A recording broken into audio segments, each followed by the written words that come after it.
So I thought that since we're finally starting the halachos, we should review our game plan. Okay. So on what level? Let's define. I mean, I know we're gonna not like stick to this necessarily. Let's define the level of Bekius at which we will operate. Okay. So and let's define it based on the Rambam. Okay. Okay. So first thing I want to call your attention to is in the Sefer Mitzvos, which we did earlier, where he described the level of reading that he intended his readers to do. You know what I'm talking about?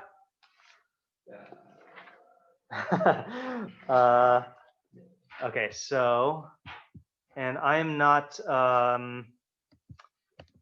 let's see here. I don't actually know where it is in the Torah version. I'm not using the Torah version. I've given up on the Torah version of the Sefer Mitzvahs just because I like the Kafif so much better. Yeah, okay. I did find it though. Okay, so it is in the 3rd paragraph, I think. So it should start off with V'chein ra'isi l'nachon or something of that sort. Oh, and in fact, maybe the paragraphs are not even. Okay, fine. So let's see. What other landmarks can I give you? No, it's gonna be way before that. It's very, very, very, very, very early. Okay. Okay, I guess if you look for. We're just talking about the language that he's going to write it in. Just see where you can find that. Yeah. This one has paragraphs and subparagraphs. Oh, cool. Oh, I do. You, third paragraph? Yeah. V'chein ra'isi l'nachon. Maybe it's not l'nachon.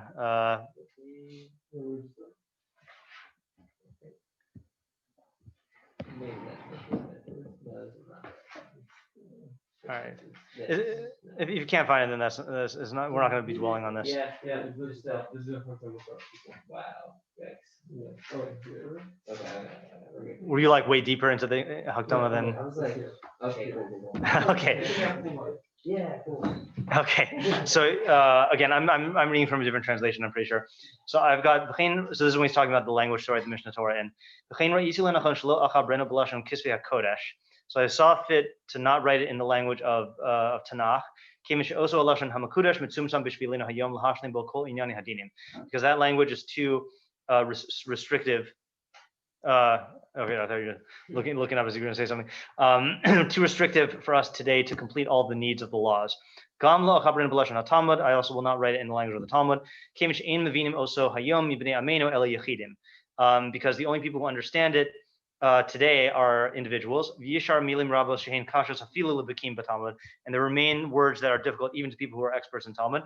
Rather, I'm going to compile it in the lashon of the Mishnah, so that it's easy for everyone. Okay, here we go. This is the part. I'm going to include in it everything that's been established from the words of the Torah. I will include everything from all the laws of the Torah to the point where there does not escape any question that is necessary that I will not mention.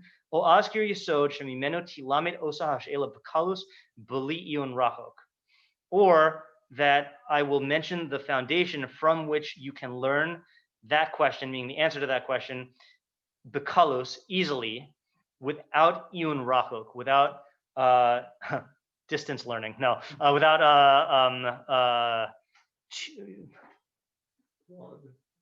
rachok is not really broad. You have rachok? No, I was thinking of. Oh, okay, yeah. So without too much iyun, on the translation I have on Torah, you tell me if this is the same one as yours. I don't even know if it's the same. He says here, shelo yachsar shum she'ela tzricha shelo azachra o ezkor shoresh tetzim mimenu she'ela hahi maher mibilti iyun dak. Yeah. Okay. Yeah. So maher, quickly, as opposed to here it says bikalos, easily, quickly. I guess lightly with felicity. Mibli iyun dak, without fine analysis. Okay. So that is the scope of how far you can take the Mishneh Torah. So he's gonna answer all questions that you need, or give you the foundation from which you can answer without iyun rachok, which we're gonna have to get a sense of what that exactly means. Okay. So that's one point here in terms of our methodology. Okay. Second point is I want to call your attention in the Mishneh Torah itself. to the end of the hakdama, not the end of the total hakdama, just the end of the before he does the minyan and mitzvos, when he's describing what the plan for the Mishneh Torah is. So if you have letters, I don't even know if your letters correspond to my letters. Where does your letter Lamed Tes start? Achiyu kol dinim? Yeah, okay, good. So so this is in the description of the Mishneh Torah. Ad shelo achiyu kol din gluim lakatam legadol bedin kol mitzvah uvedin kol advarim shetiknu chachamim neviim. So he's going to write it in a way where all the laws are revealed for the not so great and the great in the laws of every mitzvah and in the laws of everything that the chachamim and neviim established. Klalo shel davar. So the sum of the matter is, or the general principle, so that a person will not need any other compilation in the world of any law of the laws of Israel. Yeah. That seems like he's saying like you don't need like another kind of shulchan aruch or mishnah. Right. Not like a gemara. That would be different. Yeah, that would be a different thing, right? This is for the dinim, exactly. Yeah. Yeah. So any laws in Israel. Ella yihye chibur ze mikabitz latorch bal pekula imat kanas bal minhagos bal gzera shinasu mimos Moshe Rabbeinu ad chibur Talmud. Rather, this compendium will gather all the laws, all of the torch bal peh, with the enactments and the customs and the decrees that were made from the time of Moshe Rabbeinu until the composition of the Talmud. As the Gaonim explained in all of their compendiums that they compiled after the Talmud. Lefikach krasi shem chibur ze Mishneh Torah. Therefore, I've called this book the Mishneh Torah. Lefisha Adam, here we go. This is the one word I was doing this for. Lefisha Adam kore torsh b'chsav tchila v'achrach kore bazeh v'yodem mimenu torsh bal pekula v'inot tzarich likro sefer acher b'nehem. Right. So I call this the restatement of the Torah because a person will read the torsh b'chsav first and then read this and will know from it all of torsh bal peh and not need any other. Not v'inot tzarich likros sefer acher. Not need to read any other book in between. I noticed so when you did it, Yeah. you translated Mishneh Torah as restatement of the Torah. Oh, isn't that what it is? Or duplication of the Torah, I guess. Yeah. Yeah. Replication of the Torah? I don't know. Yeah. Okay. So that's reading. And then one more source to go to here is in Hilchos Shofar Sukkah V'Lulav in Sefer Zmanim.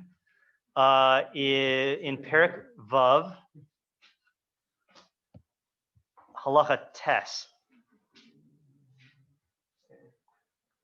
So this is in the context of what activities do you have to do in the sukkah and which ones can you do outside? Vav tes in Hilchos Shofar Sukkah V'Lulav. Okay. Kol shivas hayamim kore b'socha sukkah. All 7 days you read in the sukkah. Ukashem umedakdek b'mashiyakra yavin chutz l'sukkah. But when you understand and scrutinize, right, or are particular with what you read, yavin chutz l'sukkah, then you should understand outside of the sukkah. Kadesh tihye datim yishevas lav, because you need a yishuv das, you need your mind to be settled. Okay, fine. So the argument I'm clearly trying to build here, okay, is I'm trying to define the type of Bekius that the Rambam intends for the Mishneh Torah, which is its reading, okay, which is not a verb you typically associate, not a verb that I think in many yeshivas that they associate with Mishneh Torah, like, oh, what are you doing? Oh, I'm reading Mishneh Torah, you know. But reading is also not superficial. There is a level of reading where you are mavin and medakdek, and you are engaging in iyun. Let's flip the opposites. Is iyun kal or iyun karov?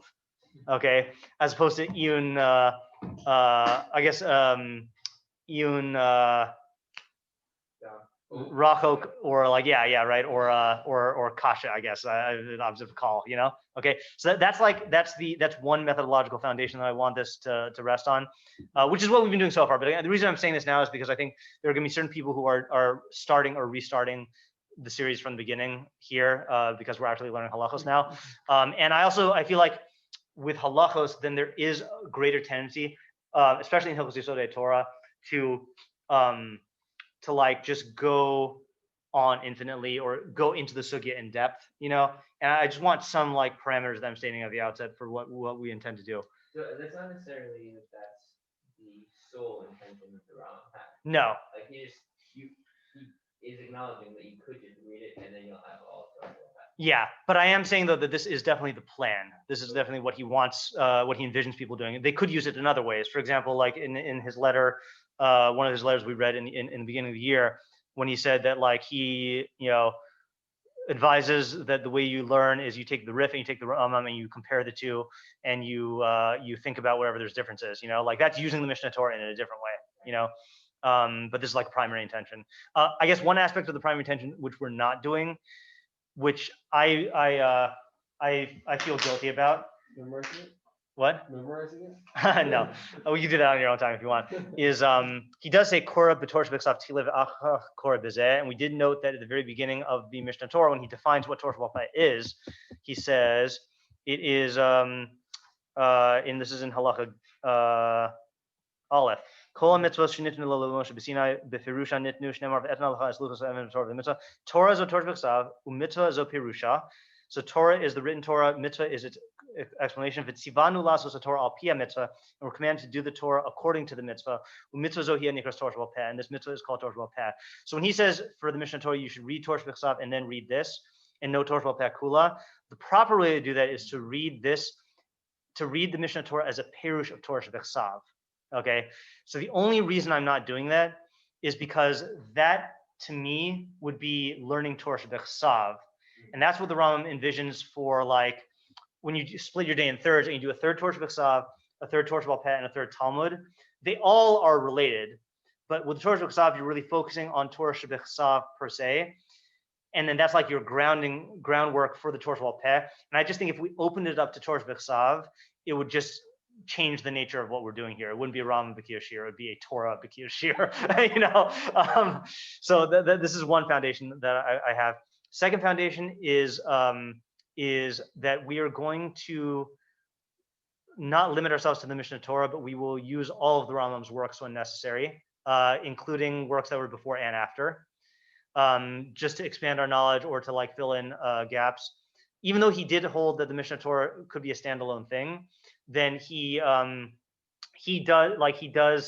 Mishneh Torah is standalone for understanding the din, but there are other things that we can get from elsewhere. And this brings me to my third point, which is I want to do what Rabbi Zucker suggested for mastering the Mishneh Torah, which is every new mitzvah we do, we should start by doing the Sefer mitzvos, which the Rambam defined as explaining the mitzvah al derech perush Hashem, explaining like al ma nikra shem zeh, like what do we mean when we say kriyas shema, So we'll do the Sefer mitzvos, then we'll consult the Minyan mitzvos, the Koseres, and then do the halachos in the Mishneh Torah.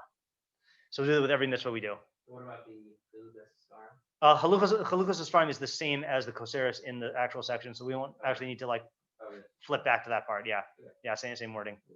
Yeah, okay, that's the plan. All right, let's begin. All right, let me just close all these windows that I had opened up here. Okay, so Hilchos Yesodei HaTorah, the laws of the foundations of Torah. So we didn't read the mitzvahs yesterday, right? We just read the Hilchos. Yeah. Okay. Yesh bichlalan eser mitzvos, sheish mitzvos aseh v'arba mitzvos lo aseh. There are in them 10 mitzvos, 6 positive, 4 negative. V'zehu pratan, these are their particulars. Leda sheish sham Eloach, right? To know that there exists a God. 2, shelo yale b'machashava sheyesham Eloka zulasi Hashem, to not entertain the thought that there exists a God other than Hashem. 3, liyachado, to unify Him.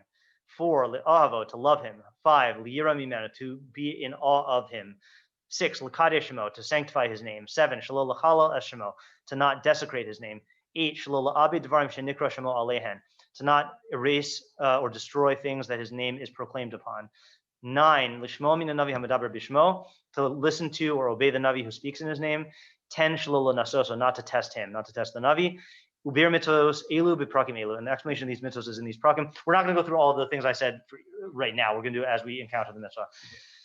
So now we go to Sefer mitzvos for the first mitzvah. Okay, so let me. Oh, I did close this. Okay, you know what I'm going to do? Okay, this is. All right, I apologize to people on the Zoom or on the video. The closest thing I can do for you is get the edition of the Kathach translation that is online, which is going to be slightly different than the one that I'm used to. So if there are differences, then pardon me. Okay, so I'll display it on the screen, but I'm going to read from my print version. Okay, this is the good one. Okay, and then you guys tell me if you have anything radically different, because it is.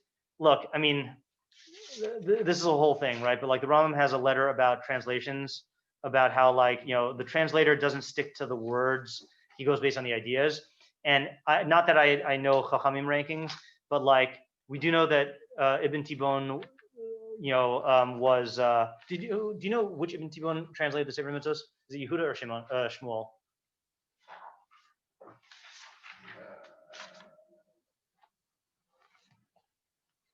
Did you say?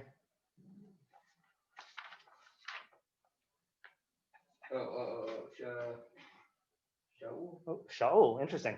Wait. With Moshe bar Shmuel bar Yehuda bar Shaul. Oh, it's Moshe. Moshe. Okay. Interesting. Maybe I didn't know that there was a Moshe. I don't know. Unless I'm not reading it right. No, I mean it sounded like it really probably, yeah. So let's put it this way: we know that the Ibn Tibon family was very prominent, and they were chachamim. We also know Rav Kafach was a chacham. Rav Kafach sticks to the words more, and his manuscripts seem to have been more reliable in many cases. And the Hebrew is modern Hebrew, and I heavily favor Kafach in reading. Only in a couple instances, like from here and there, I'll say that Ibn Tibon makes more sense in terms of the translation, but I just find like he just points out so many manuscript difficulties that are problematic in Tibon, and so that's why I'm using Kafach. Would you say that even Tibon, like if you got like a handwritten copy from him, it would be better than a Kafach, and it's just that Kafach. You mean like if Ibn Tibon were using a handwritten manuscript of the Rambam? Well, no, like is it just that our manuscripts of Tibon are bad? No, I thought it was that the editions of the Mishneh Torah that he had, or not the Mishneh Torah. I guess we're not talking about the Mishneh Torah. We're talking about the Sefer Mitzvos. That or the more Nebuchim or whatever. That those were not all accurate manuscripts. Oh, okay. Yeah, that's what I think. Yeah. I thought the Roman signed off on that. Not on everything. He improved. He approved of him for like as a translator, but he didn't review everything. Okay. Yeah. Now you really do have to take each sefer, each letter on its own. Okay, so here we go. Hamitzvah Harishona in the Sefer Mitzvos. Hu hatzivui shenitztavinu. Now yours probably says. Oh yeah. What? Sorry. That's okay. Once. You're looking at Shorashim? Yeah. What? I was like, wow, that's a really different group. Okay, almost. Okay. Okay, you can use that. All right. Hamitzvah Harishona. Hu hatzivui shenitztavinu. Now mine says biyadias ha'elokus. What does yours say? Lahamin ha'elokus. Okay, right. So this is going to be an issue of contention in the first sugya that we do. Which eventually what we're going to do is we're going to look at we'll sneak peek here, right? I don't know how many of you know this from prior things because it's like a famous thing. The Arabic word is itikad, or I don't know if it's itikad or itikad. Not sure which one it is. But the Rambam himself defines that in the more Nevuchim, which I would like to do after we read the halachos. Okay, but probably not today. So Ibn Tibon translates that as emuna, and Kafach translates it as yediyah. Okay, there I actually like Ibn Tibon's better because we have a different word for yediyah, which is not the same as the word for itikad, but we'll see again. We'll see the full picture when we read the more Nevuchim. So is the mitzvah we've been commanded with in, let's just say for now, belief in the divinity. Okay, v'hu, namely, sheneda, or you probably have namin, that we believe sheyesham, that there exists ila v'siba. Okay, now I don't know what both those words mean cause. Okay, I don't know what the difference is in the connotation or the denotation between those two words for cause. I know siba is more like a reason usually. Not necessarily, because you have siba and mesubev, or mesubav, however you say it, is cause and effect is how you say that. Yeah. Right. But I'm saying it's more like, I don't know, it is a cause, but it's like an explanation more. Like that's the connotation. Yeah, that is also true. Yeah, it can be used for reason. I don't hear Elah for reason. Yeah.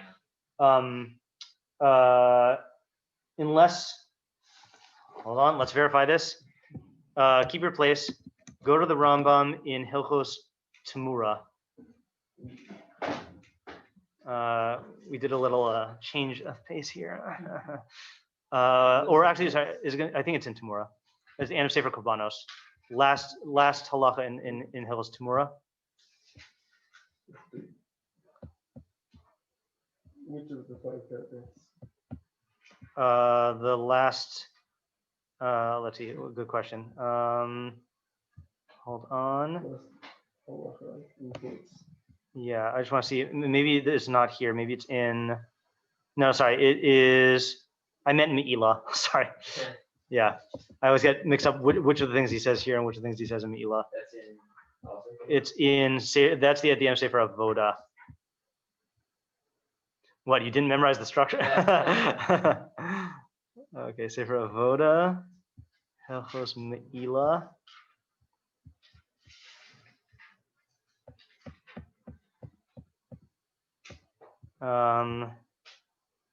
So I don't know yet. I think at where it says ches, Royal Adam.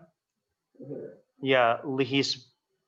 Yeah, Royal Adam lihis bonim b'mishpatei Torah hakadosha. It's proper for a person to contemplate the laws of the Torah, the mishpatim of the Torah, v'leida sof inyan k'fi kocho, and to know their ultimate content according to his ability. V'davar shelo yimtza lo ta'am v'lo yada lo ilah. Right, so something he doesn't know a reason for and doesn't know an ilah, all he called beino. Now that also seems to mean like a reason, right? Wow. I mean, or at least similar to Tom. I mean, even here he's differentiating from Tom, right. But yeah. Yeah, good thing. Yeah, it could have easily been wrong though. Yeah. Okay. Anyway, so I don't know what the difference is between Ilah and Siba here, but I think we find Ilah as our problem is with Ilah. I think we define Ilah as like a causative reason, as opposed to like the Tom was more like a beneficial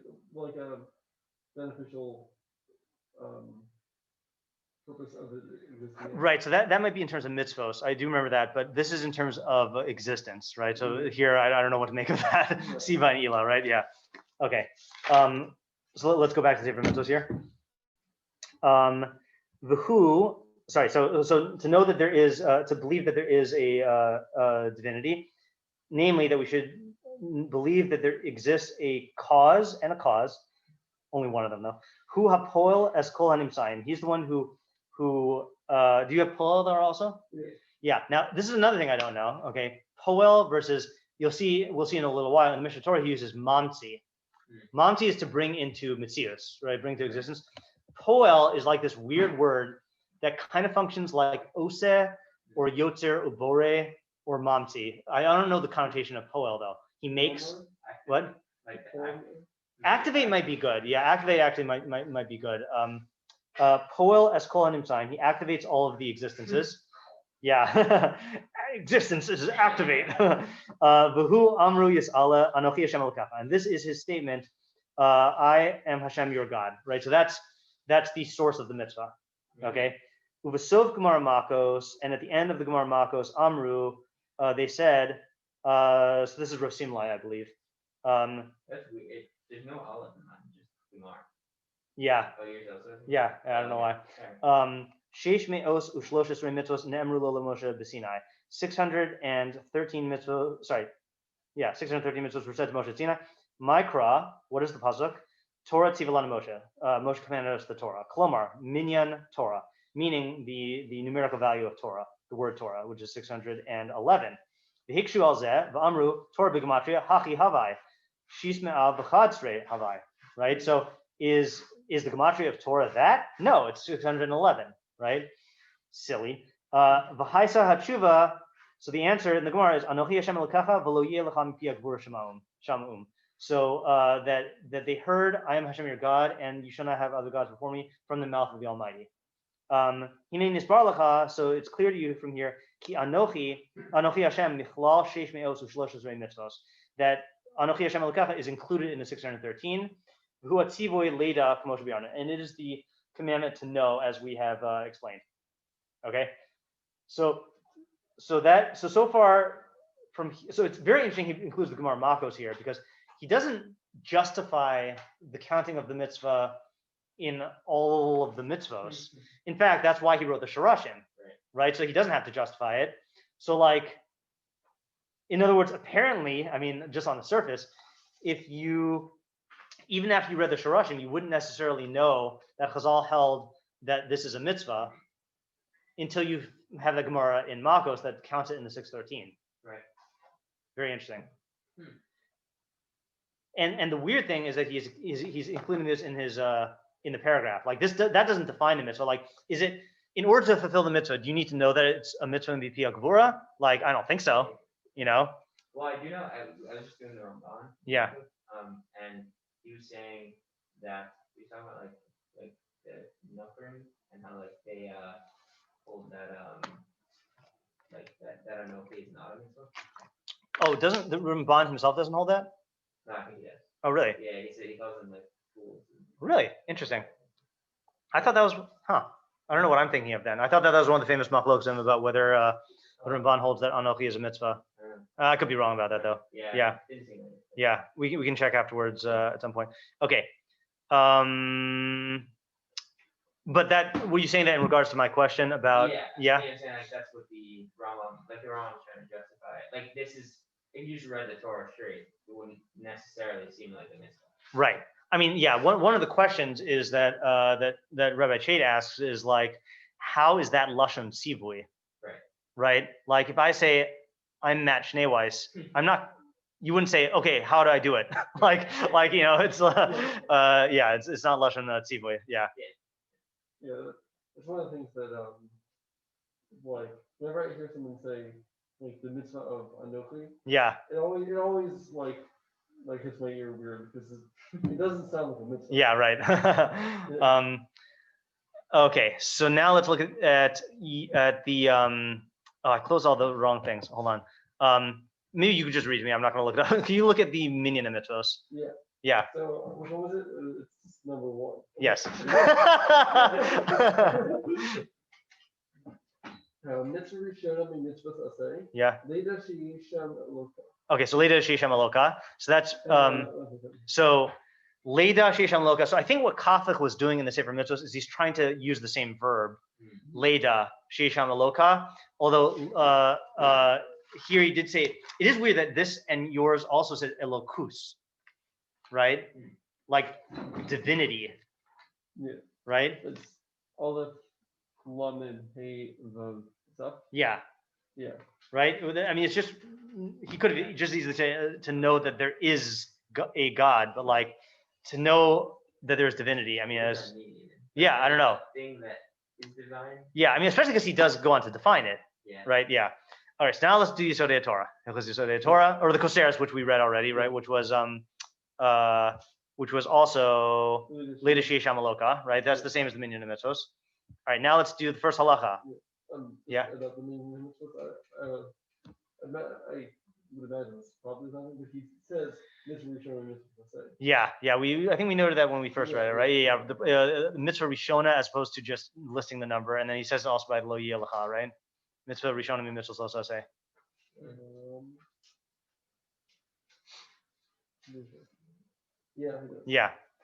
Yeah. Okay, so let's do this. Yesod hayesodos va'amud hachachmos. Leida she'yisham matzui rishon.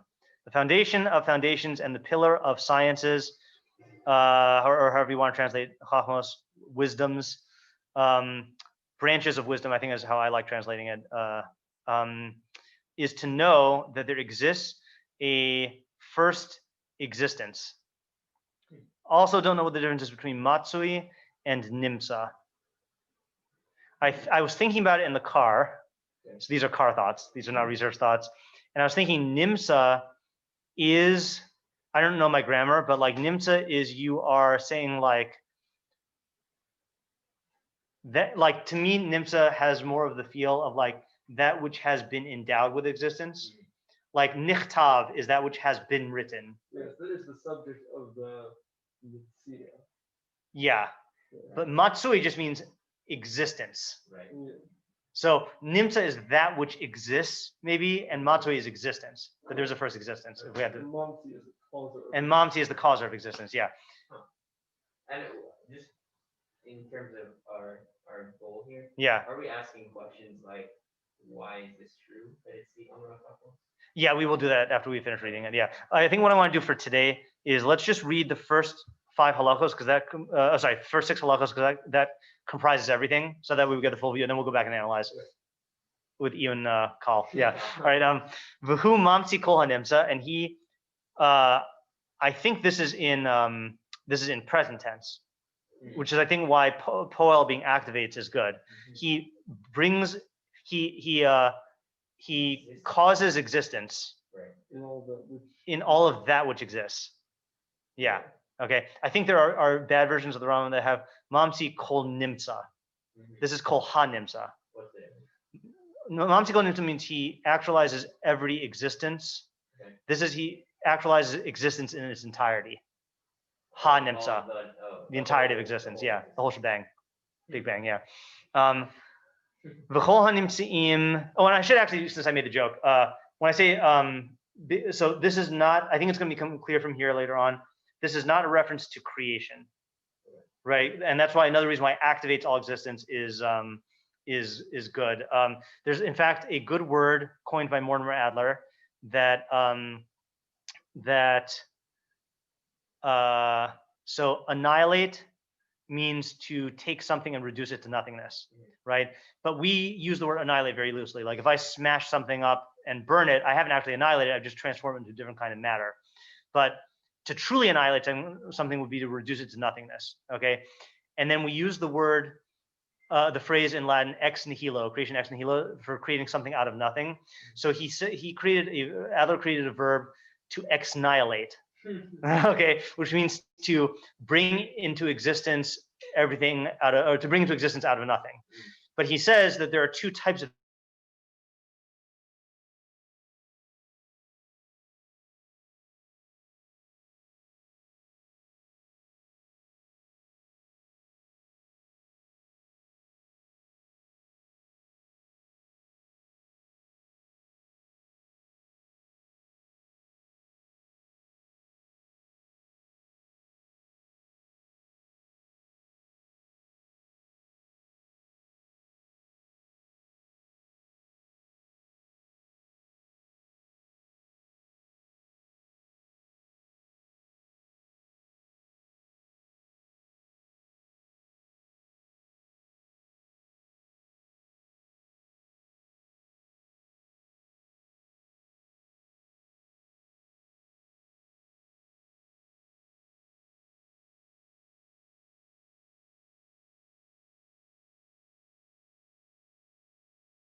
Okay, I'm back.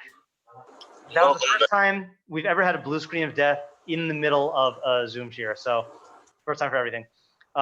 Okay, so let me go back to the Rambam and then we'll ex-annihilations. Yeah. How is this term different than ex nihilo?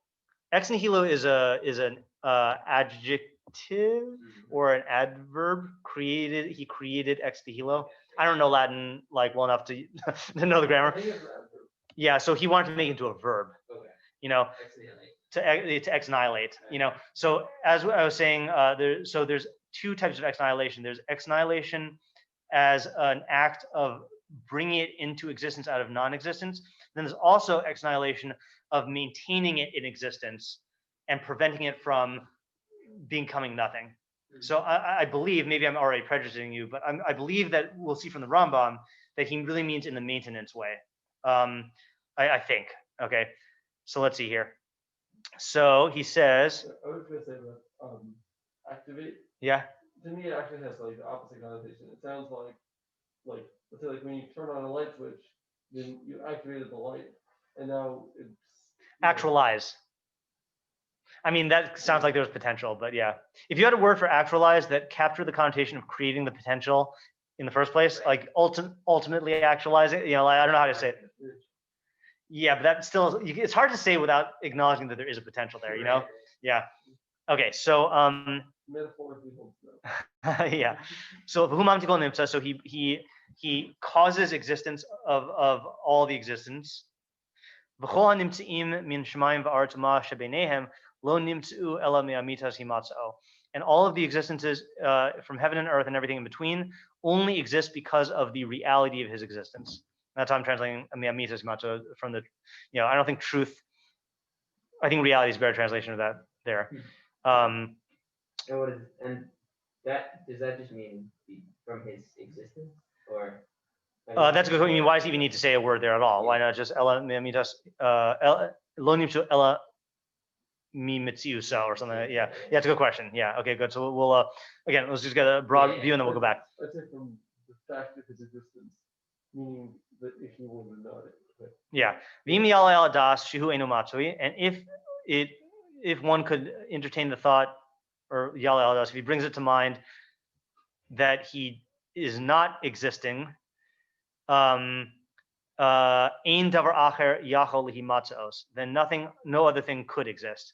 V'im yale al das she'ein kol hanimtzaim milavado mitzuyin, and if it occurred to him, if a person could entertain the thought that all other existences, no other existences besides him exist, hu levado yehi matoi, he alone would exist. V'lo yivtal hu lebitulan, and he would not be negated by their negation. Shekol nimtzaim tzrichen lo, because all the existences need him. V'hu baruch hu, and he, blessed is he, eno tzarich len v'lo le'ach mehen. He doesn't need them, nor any one of them. Lefikach, therefore, is this a good illustration of the where the halacha divisions are? Lefikach ein amitaso ke'amitas echad mehen. Therefore, his reality is not like the reality of any one of them. Where is that in yours? Oh, that's a new paragraph. Yeah. So that this is. before the Fika. Yeah. Hold on a second. I brought my good Rambam. Yeah, that's a weird. Yeah, I believe the way the good Rambams have it. Oh no, it is beginning of the fourth paragraph. Interesting. Yeah. Okay. Yeah, that's what I was gonna make, because then it goes on. So what's going on in this version here? It's still in Gimel. Yeah, it's still in Gimel, but it's the second paragraph. Yeah. So this should be in the same paragraph with the next statement. Who? Yeah. Okay. You know what? We're not using Al Torah anymore. We're using Mechon Mamre for now until we sort this out. Can't mislead the populace. Okay, hold on just a second here. Mishneh Torah. Sorry, you're sleeping on the couch. Yes. All right. Is this better? This is better. Okay. Lefikach ein amitas kamitas echad mehem. Therefore, his amita, his reality, is not like the reality of any one of them. Hu shehanavi omer. So this is all one paragraph. Hu shehanavi omer. This is what the Navi says. Hashem Elokim emes. Hashem, God, is emes. Hu levado ha'emes, he alone is ha'emes, is the reality. V'ein la'acher emes ka'amito, and no one else has reality like his reality. V'hu she'haTorah omeres ein od milvado, and this is what the Torah says: there is none else. There's nothing else besides him. Klomer ein shum matzui emes milvado kamoso, meaning that there is no other existence that is real like him. Meaning it's not that there is nothing else, because then you're denying Bereshis, right? It says God created stuff, right? So it can't mean there's nothing else. Okay, 2 more halachos, and we'll go back and analyze for the rest of time. No. Hamatzui hazeh hu eloka ha'olam. So this is now where he identifies this existence. This existence is the God of the universe. Adon kol haaretz, the Lord of all the earth. V'hu hamanhig hagalgal b'koach she'ein lo kates v'tachlis. He is the one who conducts, I guess, who drives, operates. That's a good one. Who operates the celestial sphere with a power that has no end or limit. Is that the Gogol Hayomi? Oh, b'koach she'ein. Is it the Gog HaYomi? No, but the one that makes everything else move. The Gogol Hayomi apparently makes the sun move. Yeah, I forgot if there's another goggle that makes everything else move, or if that's the Gog Maybe HaYomi. like the furthest out one. Yeah, right. I think that's the one he's talking about, whatever we call that one. I guess we'll find out when we do later on, yeah. B'koach she'ein lo hefsek, with a power that does not cease.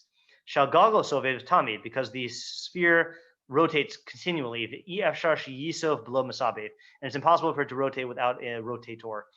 V'hu baruch hu hamasabev oso below yad v'lo guf, and he, blessed is he, is the one who rotates it without a hand and without a body. V'yedias davar zeh mitzvah saseh, and the knowledge of this matter is a positive mitzvah. Shneimar, as it says, Anochi Hashem Elokecha, I am Hashem your God. Oh, and there's another mitzvah here. I forgot we didn't do the other mitzvah yet. V'chol hamale al dato she'yisham Eloka acher chutz mizeh, and anyone who brings to mind that there exists another God other than this, over below saseh, transgresses a negative prohibition. Shneimar, as it is stated, Lo yihi lecha Elohim acherim al panai. You shall not have other gods in my presence, before me. V'kafar ba'ikar, and he has denied the fundamental or the root. Shezehu ha'ikar hagadol shehakol talui bo, because this is the great root or fundamental that everything is dependent on. Okay, before we analyze, we really do have to go back to the Sefer Mitzvahs and do the Sefer Mitzvah first Mitzvahs lo ta'aseh, right? Let me just open it up on here. What was that? Yeah, it is interesting. Yeah.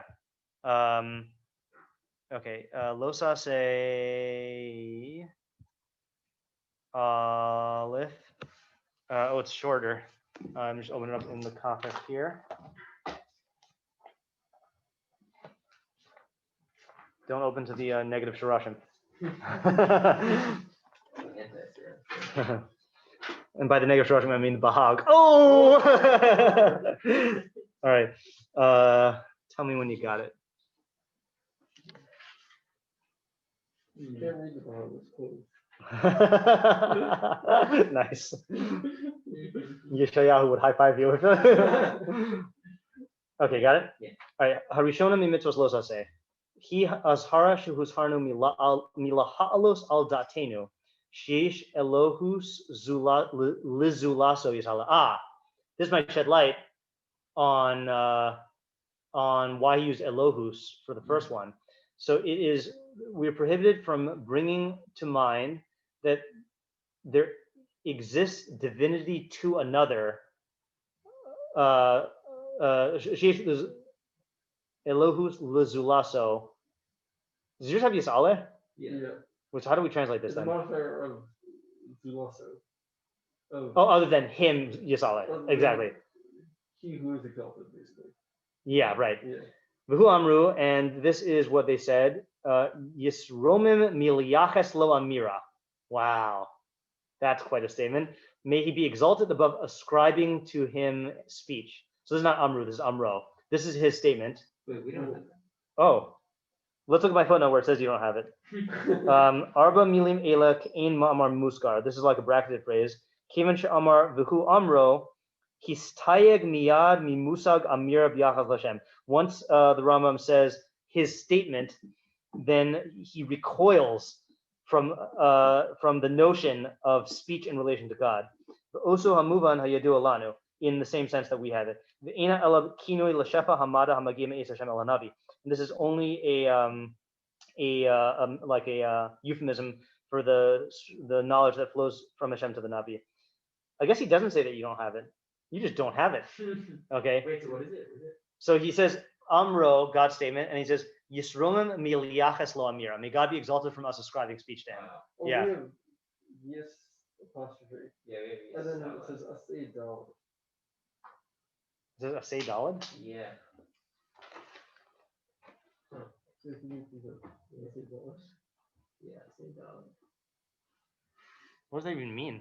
Maybe he spells that in asay dal and he's What is it say dog? It would be yours, Hashem. Show Russian. So we show Russian. Weird. I don't know. I don't know something because usually he does note it when Ibn Timon leaves something out.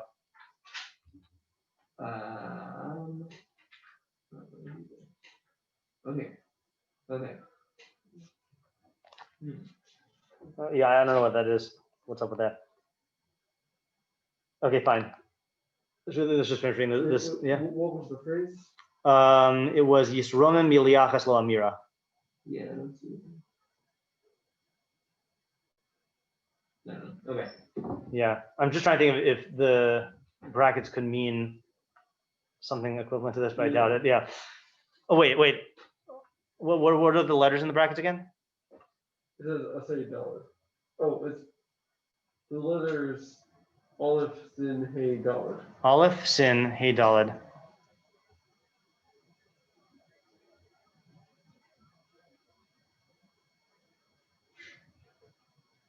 Eagle. Yeah, that's what I'm trying to work out a phrase there. I don't know. All right, fine. Something Hashem Dibor. Yeah, I don't know. Okay. Ukvarnis ba'er. Oh, so this is what his statement was. Lo yilachai lahim achrim al panai. I mean, it is weird that he has that bracketed phrase in this mitzvah after going through all the mitzvahs to say. You think of anywhere he would put it in the first asay. True. Yeah. All right. Because he used the same phrase, amro, Yeah. I think. Okay. Ukvar nisbar b'sof. I guess this is the mitzvah about like distancing from false ideas like that. True. It's more appropriate here. Ukvar nisbar b'sof makos shalav zeh hu michlal tarig mitzvos hu omram zal sheish meos ushlosh esrei mitzvos nemer lo moshe b'sinai v'gomer k'moshe b'yarnu b'mitzvos b'mitzvah harishon b'mitzvos say. So he references that there again also. So strange. Yeah. He has to prove because I think everyone holds that lo yilacha is a mitzvah. Yeah. It's not like that he has to justify. Yeah. Okay. Okay. So what are we have a lot to think about here, right? So let's just start with the first halacha, which the first halacha is going to be The first paragraph. the first paragraph. Yeah, the first paragraph, which is from Yesodei Yesodos, and then the last word is v'lo le'echad mehem. Okay. Yeah. So we'll make that our goal for now, right? So I guess one question is, what does the Yesod HaYesodos V'amud HaChachmos mean? What do those two phrases mean, right? Like how is Yedias Hashem that? Oh, and then also I feel contractually obligated to point out the Yud Kei Vav Kei there, right? Yeah, right. Right. So what's the idea? Like, and it's funny, Michal Mamre doesn't have it. Yeah. Yeah. At least has the right paragraph breaks. So you said this with Buffalo? doesn't highlight it. Yeah, Did the Rambam put that in? I believe so. Yeah. In fact, I bet this comments on it. Emphasize the letters in the manuscript or something? I think so. Let me see what it says here. In this, it says, unless it doesn't. Let me look in the Kafech.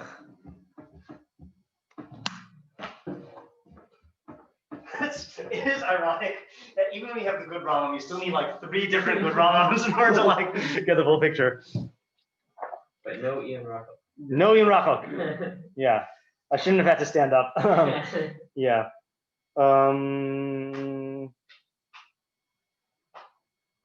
Well, we had the best Rambam than Yeah. the actual Rambam. He doesn't say. We had him giving shiur. Yeah. You just ask him what it means. Yeah, he doesn't say. Right. Okay. So that's what we got to ask, right? And then we have to get clear what all of these other. I mean, it does seem like one idea, right? In these first three concepts here, the idea of independent existence, that God exists independently. He's not dependent on anything else, and everything else is dependent on him in an absolute way, and that is what he means by matsui rishon. And I think that's also another thing. Also, is like we got to recognize rishon here does not mean like chronologically rishon, because God's not in time. So rishon here is like what was it? Like primary. Yeah, primary. The analogy I like to use for that distinction, not necessarily for this, we'll see if it works, is like if you're talking about fancy meal, so then appetizer is chronologically primary prior to dinner, but dinner is conceptually primary to appetizer, because the appetizer is appetizing you for the dinner. So like you can't have the concept of an appetizer without dinner, without the concept of dinner, you know? So here it's like that, but in existence, that you can't have any other existence without God. In the same way almost that you can't have an effect without a cause, that causes are prior to effects, not just in time, but in like concept and in their reality. Like the notion, I'm trying to say it in a way that doesn't talk just about categories of the mind, but like effects as a thing depend upon causes, even if you had no concept of time. If there were such a thing as simultaneous cause and effect, then you would need causes. Yeah, causes would still be primary to effects. Yeah. It's like logically proceeding. Yeah, logically proceeding. Right. Yeah, we actually had this came up in the base of shiur once. Yeah. We were talking about the shiur god that was causing itself. It was yeah. And then we also need to figure out what the difference is between the yediyah, that is the verb he uses throughout the Mishneh Torah, and then whatever word is being used in the Sefer Mitzvos that Ibn Tibun translates as emuna, and that the Arabic is itikad. And why the Rambam does use the word yediyah here, you know, like he doesn't use any other term. Yeah. I think let's stop for today, because this is a good place to stop with the questions. And then we'll decide what way we want to go tomorrow, whether we want to like work on these or do the itikad thing. All right. See you guys. Every day. Oops. Stop share. Stop share.